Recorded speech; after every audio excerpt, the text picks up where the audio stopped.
Bonjour à tous. Eh bien, prenons encore un instant aujourd'hui pour lire et méditer un deuxième passage du livre du ciel de Luisa Picaretta. Au nom du Père qui m'a créé, du Fils qui m'a sauvé et du Saint-Esprit qui me sanctifie. Amen. Jésus, je me plonge à nouveau dans ta divine volonté.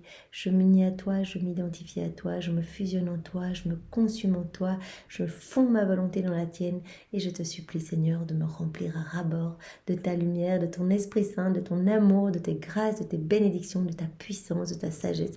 Viens et déverse tout dans mon cœur, Seigneur, je t'accueille. Prends le lead complet de ma vie et agis à partir de mon corps qui est à toi, Seigneur. Tu peux faire ce que tu veux de mon humanité. Que ta volonté soit faite sur ma vie, Seigneur. Viens maintenant pour méditer ce moment. Eh bien, médite-le à travers chacun de nous, à travers nos pensées, à travers nos cœurs, que vraiment nous puissions comprendre ce que tu veux nous dire à travers ce nouvel enseignement et que nous puissions avoir soif de nous unir à toi continuellement. Vraiment, donne-nous cette soif, ce feu brûlant dans nos cœurs, que vraiment nous ne puissions pas passer un seul instant sans toi, Seigneur, que nous puissions penser continuellement à unir nos actions aux tiennes. Merci Seigneur, parle maintenant à travers ma bouche, envoie-moi ton Esprit Saint, que je reste toujours uni à toi dans ta vérité. Alors le passage que nous allons méditer maintenant est toujours dans le volume 15 et c'est le passage du 6 juin 1923. C'est Louisa qui parle. Je m'inquiétais à cause de l'absence de mon doux Jésus et je me disais, qui sait le mal qui est en moi et duquel Jésus se cache pour éviter le déplaisir? Louisa a à nouveau l'impression qu'elle a fait quelque chose de moche. Elle se dit, mais j'ai dû faire des péchés. Si Jésus ne vient pas, c'est qu'il ne veut pas venir dans mon cœur parce qu'il a peur de ressentir le déplaisir, de la noirceur de mes péchés, etc. Alors qu'il lui a dit, mais Louisa, t'es imbibée dans ma divine volonté. Vraiment, tu ne peux même pas m'offenser parce que tout ce que tu penses, c'est moi qui le pense en toi. Tout ce que tu dis, c'est moi qui le dis à travers ta bouche, etc. Donc, je suis installée dans ton cœur. Parfois, tu ne me vois pas physiquement, mais je suis là. Je suis vraiment profondément installée avec le Père, le Saint-Esprit. C'est pas une présence... voilà, c'est une véritable présence réelle. Je suis là et c'est moi qui agis en toi. Bougeant en moi, vous voyez, bougeant en moi, donc il est en elle. Jésus me dit, ma fille, le signe qu'il n'y a aucun mal dans une âme et qu'elle est complètement remplie de Dieu, c'est que tout ce qui lui arrive de l'intérieur ou de l'extérieur ne lui apporte aucun plaisir. Voilà, donc Jésus, ici, nous parle d'un signe qu'on est rempli de Dieu. C'est quoi le signe qu'on est rempli de Dieu? C'est que tout ce qu'on va vivre à l'extérieur ou à l'intérieur, on va avoir la sainte indifférence. Cela va nous apporter aucun plaisir. Voilà, un compliment, quelque chose, zéro plaisir. On n'est pas centré là-dessus, on est centré sur Dieu. Voilà, donc son seul plaisir, un seul plaisir, est de moi et en moi. Donc c'est quand une âme est remplie de Dieu, quand elle ne trouve son plaisir qu'en Dieu. Qu'elle ne parle que de Dieu, qu'elle ne pense qu'à Dieu. C'est ce qui arrive à Louisa. Louisa, elle est imbibée de Dieu. Elle ne vit que pour Dieu. Quand elle ne le voit pas, elle a l'impression qu'elle meurt, mais qu'elle meurt véritablement. C'est le plus dur des martyrs pour elle. On pourrait lui proposer des sorties, on pourrait lui proposer des choses amusantes. Non, si elle n'a pas Jésus, la vie est triste. Donc, elle ne veut que Jésus. Et ça, c'est un signe vraiment que, voilà, qu'on est rempli à ras-bord de Dieu. Cela est vrai non seulement en ce qui a trait aux choses profanes, mais également aux choses saintes, aux personnes pieuses, aux cérémonies religieuses, à la musique, etc. Pour cette âme, toutes ces choses sont froides, indifférentes et semblent ne pas lui appartenir, que ce soit les choses profanes ou les choses saintes. Elle ne s'intéresse pas à tout ça. Tout ce qui compte, c'est parler à Jésus, c'est être en oraison, c'est lui laisser toute la place, c'est le sentir, c'est uniquement faire plaisir à Jésus en fait. Toutes les choses extérieures, c'est vraiment, ça n'apporte aucun plaisir à une âme qui est remplie de Dieu. La raison pour cela est très simple. Si l'âme est complètement remplie de moi, elle est remplie de mes plaisirs à moi. Les autres plaisirs ne trouvent pas de place pour s'insérer. Si beau soit-il, l'âme n'est pas attirée par eux. Ils semblent morts pour elle. Même si ce sont des plaisirs magnifiques, etc. Non, puisque l'âme qui est remplie de Dieu, est remplie de tous les plaisirs divins. Tous les autres plaisirs ne trouvent pas de place dans son cœur. En fait, vraiment, paraissent vraiment pas attirants du tout. Donc les autres plaisirs ne vont pas trouver de place dans l'âme qui est remplie de Dieu parce qu'elle est remplie des plaisirs divins. Par contre, l'âme qui n'est pas avec moi, elle est vide. Soit on se remplit de Dieu, on dit Jésus, je veux vivre avec toi, je veux vivre dans ta divine volonté. Et petit à petit, il va venir débroussailler notre âme de tout ce qui résulte de nos volontés propres, de toutes ces noirceurs. Il va venir tout nettoyer. Jésus va faire ce travail. Et il va nous remplir de sa lumière au point tel que les choses du monde vont perdre en importance et qu'on va être vraiment uniquement centré sur Jésus. De plus en plus, au plus on va faire d'actes dans la divine volonté, au plus on va donner l'autorisation à Jésus d'agir dans nos vies, au plus il va prendre cette place, au plus la vie divine va croître en nous, au plus sa divine volonté va pouvoir opérer à partir de nos humanités. Si maintenant on agit dans nos volontés propres, eh bien, on remplit notre âme de noirceur, des choses du monde, etc. Donc notre âme, elle est vide, il n'y a aucune lumière dedans. Jésus est là, mais il est écrasé, il est asphyxié par nos misères, nos puanteurs et nos noirceurs. Donc si l'âme n'est pas unie à moi, elle est vide. Lorsqu'elle vient en contact avec les choses terrestres, elle expérimente du plaisir. Elle n'a pas tous les plaisirs divins puisqu'elle a choisi de mettre Dieu vraiment dans un tout petit coin, de l'écraser dans son âme. Donc dès qu'elle va rencontrer des plaisirs, ça va être directement une source de joie, que ce soit des plaisirs intérieurs ou extérieurs, elle va ressentir directement une source de joie. Elle expérimente du plaisir s'il s'agit de choses qu'elle aime et du déplaisir s'il s'agit de choses qu'elle n'aime pas. Ainsi, elle est dans un cycle continuel de plaisir et de déplaisir. Voilà, si on choisit les choses du monde, on sera continuellement « Ah, ça me fait plaisir, ah, j'aime bien ça, j'aime pas ça ». Donc plaisir, déplaisir. Quand on n'est que en Dieu, on a tous les plaisirs divins en nous et en fait, tout le reste va nous sembler, tout le reste ne nous apportera aucun plaisir, ce sera la totale indifférence. Comme les plaisirs qui ne proviennent pas de moi ne durent pas, et se transforme souvent en tristesse, l'âme est heureuse à un moment et triste au moment d'après. Donc le Seigneur dit, voilà, c'est parce que l'homme a choisi de vivre dans sa volonté propre que voilà, il connaît des plaisirs furtifs, parce que ce sont les petites choses du monde, ça ne dure pas, et puis directement une tristesse, une souffrance, voilà, le manque, on a quelque chose, on est content, et puis on le perd, on est triste, et puis voilà, on croit qu'on va être heureux si on s'achète un nouveau pull ou que sais-je, et puis en fait après quelques jours on s'habitue au pull directement, on en veut un autre, on ressent directement le manque, donc ça va être continuellement plaisir, déplaisir, souffrance, etc. L'âme est heureuse à un moment et triste à un moment d'après. À un moment elle est affable et au moment d'après repliée sur elle-même. C'est le vide de l'âme qui cause ces variations et ces changements d'humeur. Donc c'est parce que l'âme n'est pas connectée à Dieu qu'elle connaît ces changements d'humeur. Quant à toi, trouves-tu du plaisir dans ce qui existe ici-bas? Dit à Louisa, est-ce que toi, tu ressens du plaisir ici-bas? Pourquoi donc crains-tu qu'il y ait du mal en toi, à la suite duquel je me cacherai pour éviter du déplaisir?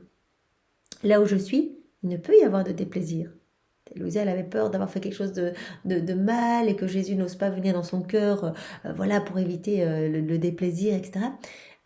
Il dit à Louisa, mais tu es unie à moi. Je vis dans ton cœur réellement, je suis installée dans ton âme.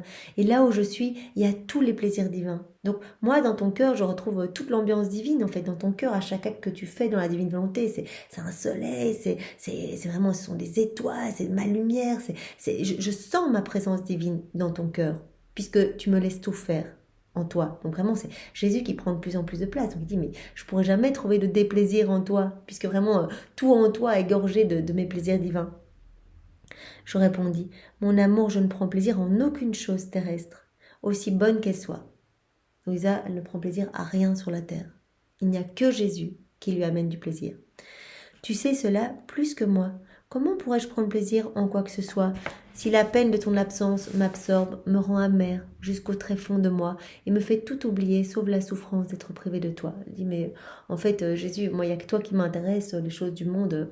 Voilà, si je dois avoir des choses sympas à vivre autour de moi, mais que j'ai cette privation de toi, en fait, la peine est plus grande de te sentir loin que toutes ces petites choses de la terre. Il n'y a que toi qui m'importe et les choses du monde, voilà, n'ont aucune importance pour moi. Jésus reprit, cela te confirme que tu es à moi et rempli de moi. Donc au plus nous allons avancer dans la divine volonté, voilà, nous prenons Louisa un petit peu comme modèle, puisque c'est la première à vivre dans la divine volonté, à recevoir voilà cette vie divine croissante en elle. Eh bien, nous voyons que le Seigneur va opérer cela dans nos cœurs, vraiment ce dépouillement, ce détachement.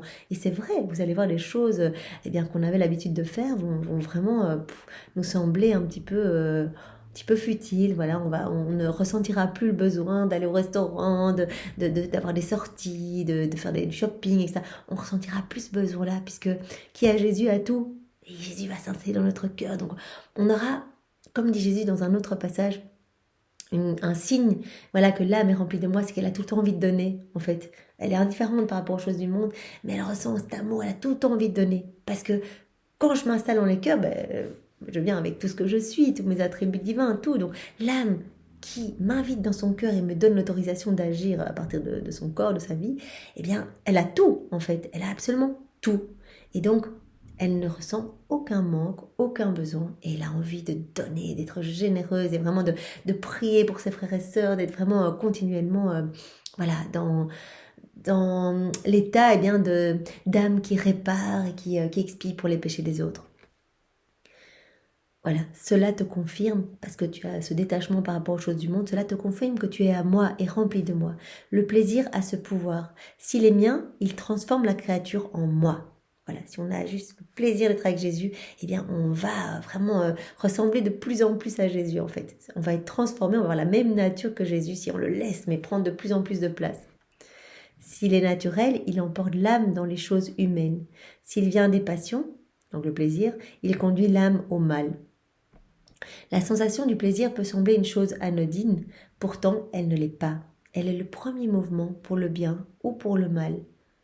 Voyons pourquoi il en est ainsi. Donc la sensation de plaisir, c'est ce qui va nous conduire à faire du bien ou à faire du mal. Pourquoi Adam a-t-il péché?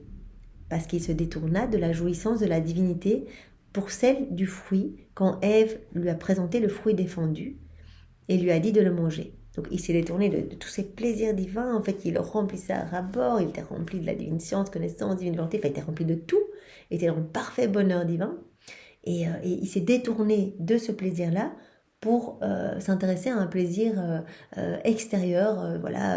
Ève lui a tendu cette pomme, et donc il lui a demandé de la manger, et donc il s'est détourné de vraiment, il a quitté en fait du regard Dieu, il s'est détourné de Dieu pour essayer un autre plaisir. À la vue du fruit, il a expérimenté du plaisir et s'est réjoui des paroles d'Ève, lui disant qu'il serait comme Dieu s'il en mangeait. Il a pris plaisir à le manger, et cette jouissance fut le premier mouvement de sa chute. Voilà.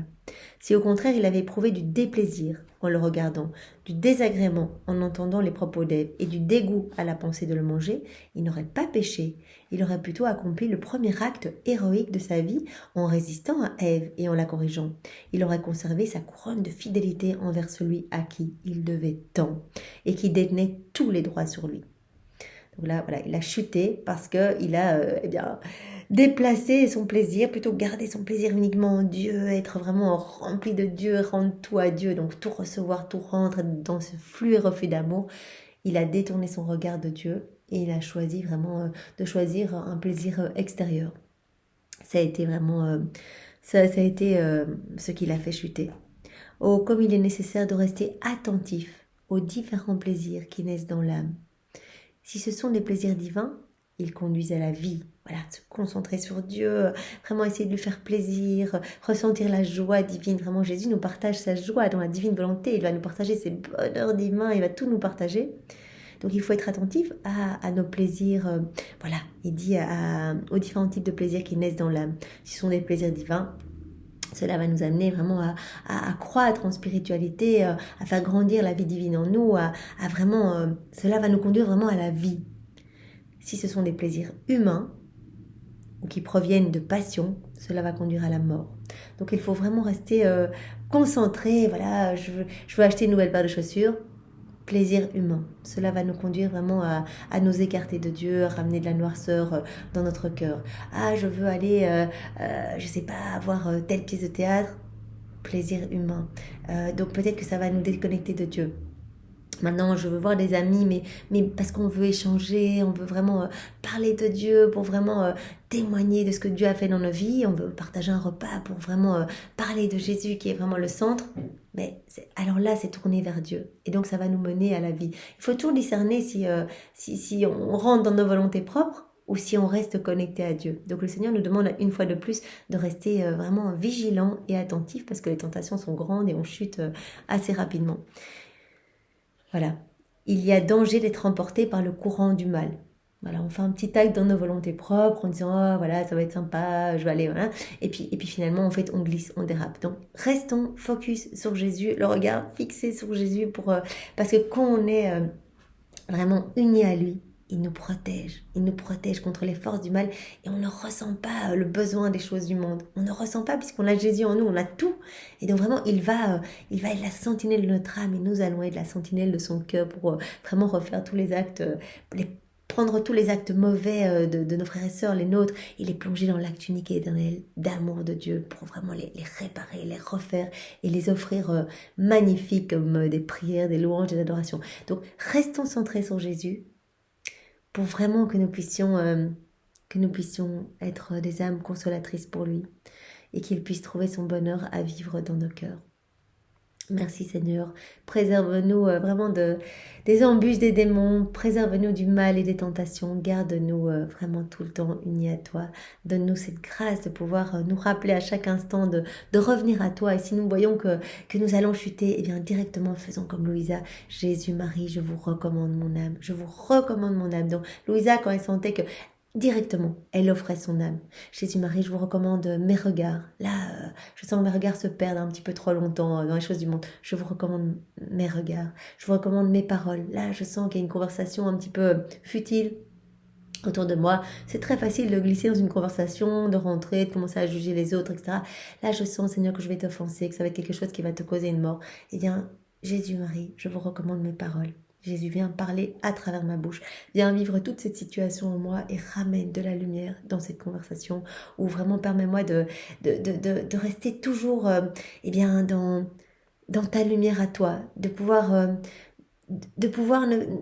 ne pas tomber dans les choses qui vont t'offenser, des petits plaisirs furtifs, vraiment résultant de nos volontés propres, vraiment des petites choses. Parfois, voilà, on a un dîner, tout le monde rigole, etc. Et parfois, c'est au détriment d'une personne.